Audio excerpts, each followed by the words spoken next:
कि कोटपुतली में एसपी महोदय को ये सोचना चाहिए कि जिन रावणों की वो रक्षा कर रहे हैं, जिन कंसों की वो रक्षा कर रहे हैं, उनका वध अनिवार्य है, वरना ये कोटपुतली नहीं बचेगी।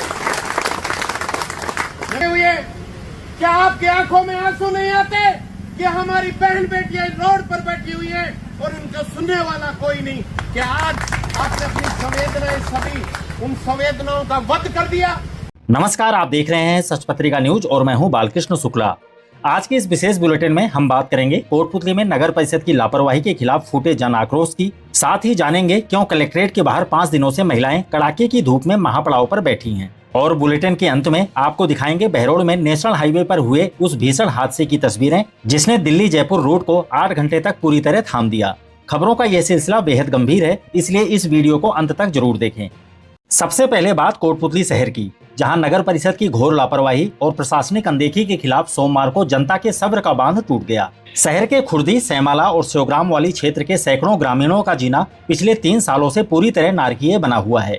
इसी बदहाली से तंग आकर आज सैकड़ों की संख्या में ग्रामीण पूर्व संसदीय सचिव रामस्वरूप कसाना और युवा नेता मुकेश गुर्जर के नेतृत्व में जिला कलेक्ट्रेट कार्यालय पहुंचे। वहां ग्रामीणों ने प्रशासन के खिलाफ जमकर नारेबाजी की और जोरदार प्रदर्शन करते हुए जिला कलेक्टर को अपनी मांगों का एक ज्ञापन सौंपा। ग्रामीणों ने जिला कलेक्टर को अपनी आप बीती सुनाते हुए कहा कि खुर्दी, सैमाला, शिवग्राम वाली को जोड़ने वाला मुख्य मार्ग पिछले 3 सालों से पूरी तरह जर्जर और खस्ता हाल है। रही सही कसर सीवरेज डालने वाली कंपनी ने पूरी कर दी, जिसने पाइपलाइन दबाने के बाद सड़क को सुधारे बिना ही उसे भगवान भरोसे छोड़ दिया। वर्तमान में स्थिति यह है कि पूरी सड़क मलबे और मिट्टी के ढेर में तब्दील हो चुकी है, जिसने मामूली सी बारिश होते ही यहाँ खतरनाक और गहरा दलदल बन जाता है। इस मुख्य रास्ते से रोजाना हजारों राहगीर, स्कूली बच्चे, महिलाएं और बुजुर्ग गुजरते हैं, जो आए दिन इन गहरे गड्ढों और दलदल में गिरकर चोटिल होते रहते हैं। हालात इस कदर बदतर हो चुके हैं कि गांव में किसी आपातकालीन स्थिति में एम्बुलेंस तक का आना दूभर हो गया है।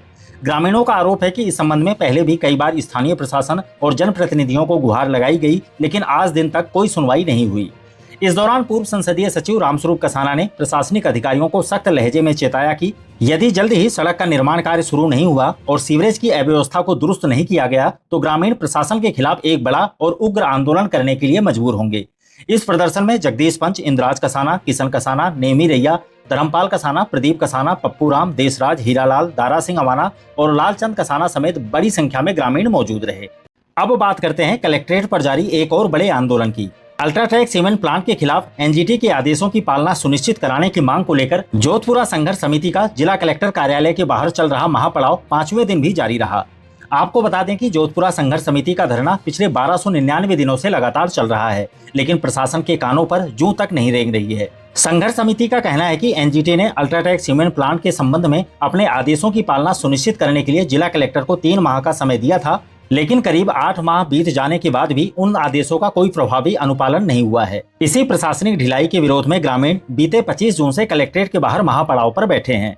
समिति के अनुसार इस भीषण गर्मी में भी महिलाएं क्रमिक अनशन पर बैठी हैं, लेकिन संवेदनहीनता की हद तो देखिए। 5 दिन बीत जाने के बावजूद प्रशासन का कोई भी अधिकारी धरना स्थल पर इन बुजुर्ग और ग्रामीण महिलाओं की सुध लेने नहीं पहुंचा। सोमवार को इस महापड़ाव को अपना समर्थन देने के लिए पूर्व संसदीय सचिव और कांग्रेस नेता रामस्वरूप कसाना अपनी पूरी टीम के साथ धरना स्थल पर पहुंचे।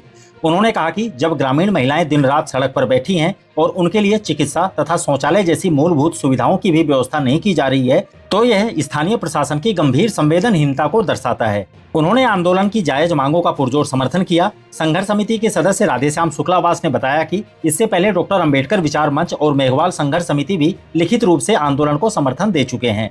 इस दौरान संघर्ष समिति के अध्यक्ष सत्यम सुरेलिया ने स्पष्ट शब्दों में कहा कि प्रशासन चाहे जितनी परीक्षा ले, हम अपनी न्यायोचित मांगों की सुनवाई और एनजीटी के आदेशों की पालना होने तक इस महापड़ाव से 1 इंच भी पीछे नहीं हटेंगे। धरने पर राधेश्याम शुक्लावास, कैलाश यादव, प्रभुदयाल, रामनिवास समेत बड़ी संख्या में लोग डटे हुए हैं।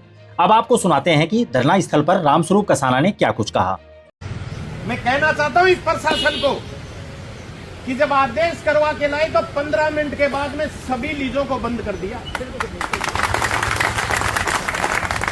और आज इस आदेश की पालना क्यों नहीं हो रही, ये बड़ा सवाल इस कोटपुतली में नहीं पूरे राजस्थान में है कि जोधपुरा गांव की महिलाएं, पुरुष, छोटे छोटे बच्चे हमारी जो वो बेटियां जो स्कूल कॉलेज में जानी चाहिए लेकिन धरना स्थल पर जा रही हैं, इससे बड़ा इस प्रशासन के लिए कोई नकारात्मक सोच हो नहीं सकती।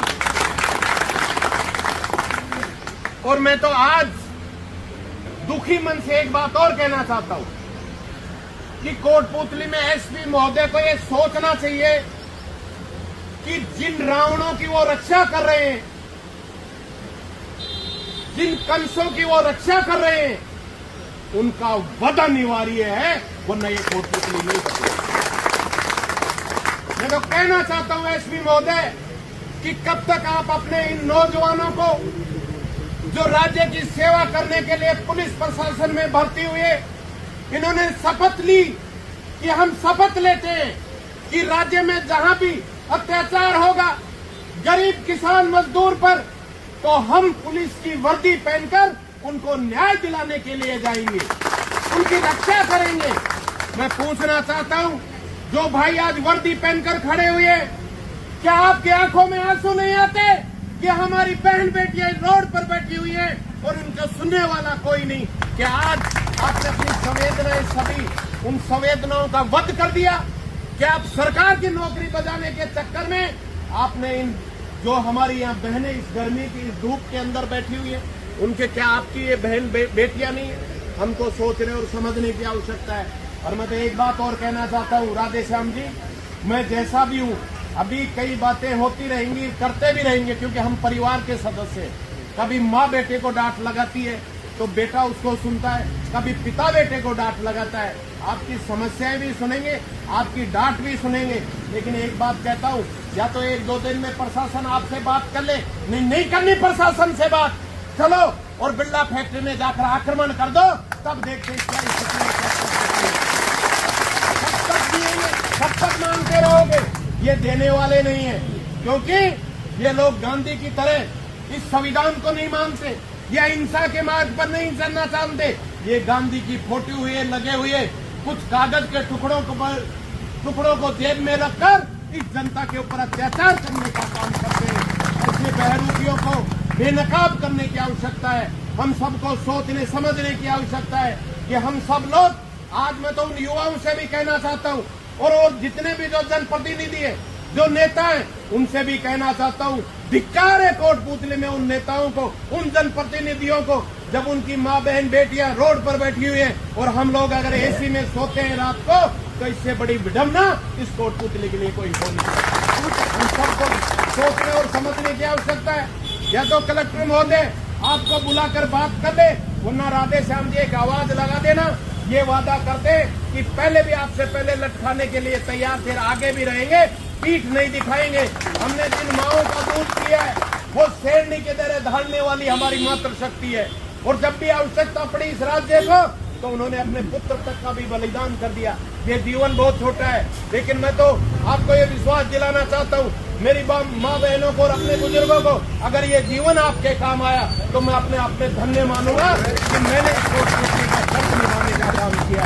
आप लोगों का अंत में बात करेंगे बहरोड में नेशनल हाईवे पर हुए एक बड़े सड़क हादसे की। जयपुर दिल्ली नेशनल हाईवे पर केमिकल से भरा एक विशाल कंटेनर अचानक अनियंत्रित होकर पलट गया। इस हादसे के कारण हाईवे पर करीब 8 घंटे तक यातायात पूरी तरह बाधित रहा, जिससे नेशनल हाईवे पर वाहनों की कई किलोमीटर तक लंबी कतारें लग गई और राहगीर बेहाल नजर आए। यह हादसा सुबह करीब 6 बजे सोता नाला पुल के पास हुआ। बताया जा रहा है कि कंटेनर हरियाणा के कुरुक्षेत्र से केमिकल के ड्रम भरकर गुजरात की तरफ जा रहा था। तभी सोता नाला के पास दूसरे वाहन को साइड देने के प्रयास में कंटेनर अचानक अनियंत्रित हो गया और बीच सड़क पर ही पलट गया। गनीमत रही कि हादसे में कंटेनर ड्राइवर मेघराज जाट को सिर्फ मामूली चोटें आई, जिन्हें प्राथमिक उपचार के बाद अस्पताल से छुट्टी दे दी गई। घटना की सूचना मिलते ही स्थानीय पुलिस और संबंधित विभाग की टीम मौके पर पहुंची।